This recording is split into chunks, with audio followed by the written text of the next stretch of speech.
What's going on, everybody? Poodoo here, and I want to give you an introduction to the following video. I apologize. I got no video out last week.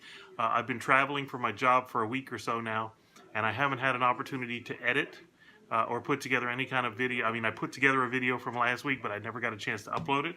So I'm doing this as an introduction, letting you know that what you're seeing right now, this video, is being recorded the week after the last video, which is what you're getting ready to see. So there's going to be back-to-back episodes. That's kind of my long way of telling you there's going to be back-to-back episodes. So the video you're going to see is what I got 2 weeks ago, and then I'm going to upload the second video, which is what I got this week, which is what I'm getting ready to shoot now. So once again, I apologize. I am going to do these once a week whenever I decide to go out. And I did go out 2 weeks ago, and I went out this week. In between traveling. So anyway, long-winded story. Here's the video from 2 weeks ago. I'll see you in a bit. What's up, YouTube? Poodoo back for another yard sale recap. I didn't take any spy cam footage this time. My son was with me, and he's not really a big fan of being on the camera, so I kind of just didn't record anything. But I did make some scores today. I've got it sitting right here, and I'll recap what I found, what I got. Let me know what you think. The first stop that we made, all I really wanted was an Xbox 360 controller, but she said it was 50 cents for everything you're about to see. So what am I going to do? So I got the Xbox controller. I got this. I don't know if you've ever seen this before. This is a Moga. I didn't even know what this was. I had to look this up. Apparently this is a controller for an Android phone. So you can play games with your phone but use a controller. So that was thrown in. I also got a TP-Link N600 gigabit wireless router. No power cords, no nothing, but I should be able to find a power cord for that. All of that was for 50 cents. So, you know, what are you going to do when somebody throws that kind of stuff at you? As we're walking out, I look down on one of the mats she's got, and I see this Stratego board game. It looks like it's a Halo style thing. It's definitely not the Stratego I remember, but this was also 50 cents, and I don't like to deal in change. When I bought that first lot for 50 cents, I said, I'm just giving you $1 because I don't like to deal with quarters. So I gave her $1 for that first lot, and I saw that. I said, hey, this is 50 cents. Can I just throw this in? And she says, yeah. She says, you've got 50 cents store credit. So I got all of the things you saw there for $1. Not bad. Then the next stop we went to was a really interesting stop because they had it was one of the, in my part of the country, we have very rarely big, giant collections of games at any yard sale, and this was the first stop that we made where there were actually a lot of video games. I probably should have gotten some footage of it because there was quite a bit there, and I was really shocked. But most of the games were the standard Call of Duty, Assassin's Creed type of stuff. There were a couple of boxed Game Boy Advance games. I probably, in hindsight, should have picked them up. But what you see here, everything you see here, I paid $1 for each one of these. So we'll start with Star Wars, Clone Wars, Jedi Alliance for the DS. Didn't have that. That's going in the collection. Wreck-It Ralph for the 3DS. Again, these are all complete in-box manual, game, everything. So that was $1. Teenage Mutant Ninja Turtles for the 3DS. Still in the shrink wrap. That was $1. So I picked that up. This was $2. SpongeBob. It was a SpongeBob PlayStation game I did not have, so I'll throw it added in the collection. Then I also picked up these games, Call of Duty Focus. You can't see it. Anyway, Call of Duty Black Ops and Call of Duty Modern Warfare. I picked these up, and here's a pro tip. If you ever see Call of Duty games for the DS, for like $1 or $2, pick them up every single time. If I had gone to 5 yard sales and I'd seen this, I would have bought every single copy. These trade in at GameStop for ridiculous amounts of money. I believe my son looked it up. I think he said the Modern Warfare traded in for $8, and that's cash. That's not trading credit. That's cash. And the Black Ops, I think, traded for $9. So these $2 will be about 17 bucks. in cash, which will basically pay for everything I found today. So I wanted to do this video today because we're leaving soon and we're going to go up there and trade those in. So it was at that stop, so a little bit of a story. It was at that stop that as soon as I started picking up stuff, another couple came up behind me and literally was doing the exact same thing. They were picking and picking and picking and picking.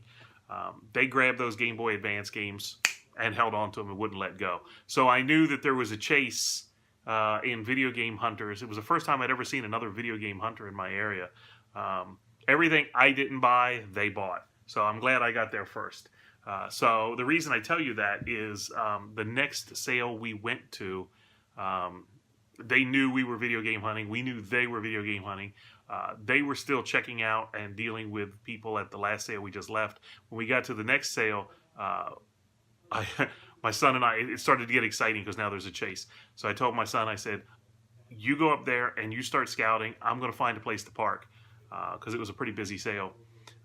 So he heads up and he starts looking and he says, if I see anything, I'm just going to hover and huddle over it. So he goes up there and I find a place to park. And about that time, they start pulling in behind me.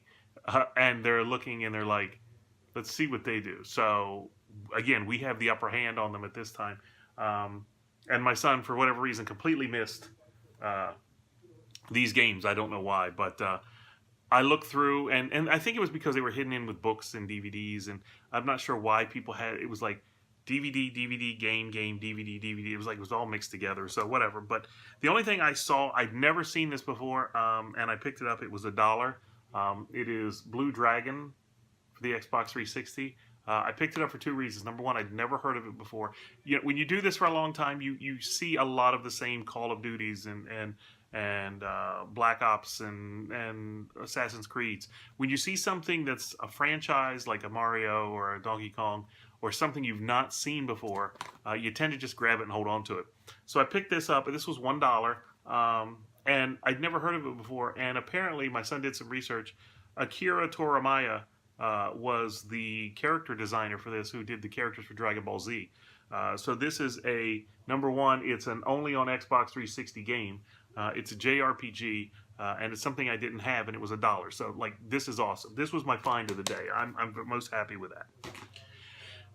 The next few yard sales were pretty much empty, not a lot there. Lots of mason jars, lots of card tables set up with 6 items on it. So we didn't see a whole lot. So we closed out the day going to the flea market. And we went through the entire flea market. There was one guy there who had an incredible selection of retro stuff. I mean, he had NES, Super Nintendo, Game Boy, GameCube. He had tons of stuff. The problem was he was charging eBay prices. And I'm not going to a flea market paying eBay prices. You can judge me if you want to, but at the end of the day, I'm out in the sun picking up your dirty, nasty games. I have no idea where they're from or what the story is behind them. It's just it takes a certain frame of mind to buy a game at a flea market.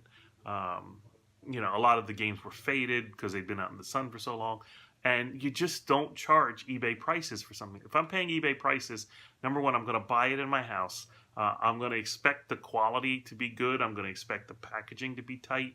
And, you know, like he had one of the games I remember, he had Super Smash Brothers for the Nintendo 64, and he wanted like $50 for it. I'm like, no, I'm not paying that. But it was good to see all of these games I'd not seen before. So we spent a lot of time there, and he was definitely trying to sell us on his things. I'm like, no, I'm not buying it at these prices. I didn't say that, but in my head, that's what it was. So the next to the last booth we went to, I found another hidden gem. I found Spyro the Eternal Night for the PlayStation 2 for $1. I love my $1 games, complete with manual. $15 game if I was going to sell it, but I'm not. I'm keeping it. I collect all the Spyro games, so that was good. Then on the way out, the very last place we stopped, the way our flea market is set up, it's a row and then another row and then a row and then another. So you just kind of go back and forth through the rows. But on the way out, there is off to the side a booth that we've never seen before. Oh, let me reword that. We see it every week, but we never think to stop by. For some reason today, there was a guy there, and we saw that there were CDs. So I'm like, well, normally it's like lotions and makeup and things like that. So, well, let's go take a look. So we walked over there, and we started looking, and the guy was there looking through the CDs, and I saw this stack of games. Okay, well, let me flip through it. And I'm flipping through, and she says all the games are $5, which is not a bad price. I picked up Super Mario Brothers for the Wii. I can typically sell this for about $10. I'm not sure if I'm going to sell this one or not because I don't have it in my collection. Normally, when I get a game that's $10 plus, I automatically just sell it. I may keep this copy. I'm not sure, but I picked it up. And here's a pro tip. She wanted $5. Well, the booth right before her, I picked this up for $1, and I gave them a $5 bill. They gave me $4 and change. So I had in my wallet a $20 bill and 4 $1 bills. So I asked her, I said, I feel bad. I said, but I have to ask. I said, would you take $4 for this?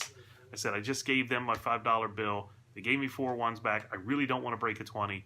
Would you take $4? So she took $4. You know, this is definitely easily a $5 game. I got no problem paying $5 for a game like this. I just did not want to break a 20 for this. So I picked this up for $4. So I got both of these for $5 total. So that's it. That was my haul for the day. It was a meager haul, but it was a good haul. We're getting into this was the first weekend we had decent weather for yard sailing in a long time. It's rained for like the past month of Saturdays. So this was a pretty good weekend for weather-wise. So yeah, so that's it. So we're going to take the rest of the day, and we're going to drive over to our neighborhood comic book store / board game store, and I believe we found a retro game store that I've got a bunch of old duplicates I'm going to get rid of, see what I can get for that. So if I get anything exciting, either of those 3 places, I'll do a subsequent video with that. But that's it. Let me know what you guys think. I was pretty happy with it. Let me know what you found in the comments below. Let me know what your favorite pick was. And let me know, how your day's going. It's a dumb ending. All right, anyway, I'm out. Poodadoo signing out. I'll talk to you guys later. See you, bye.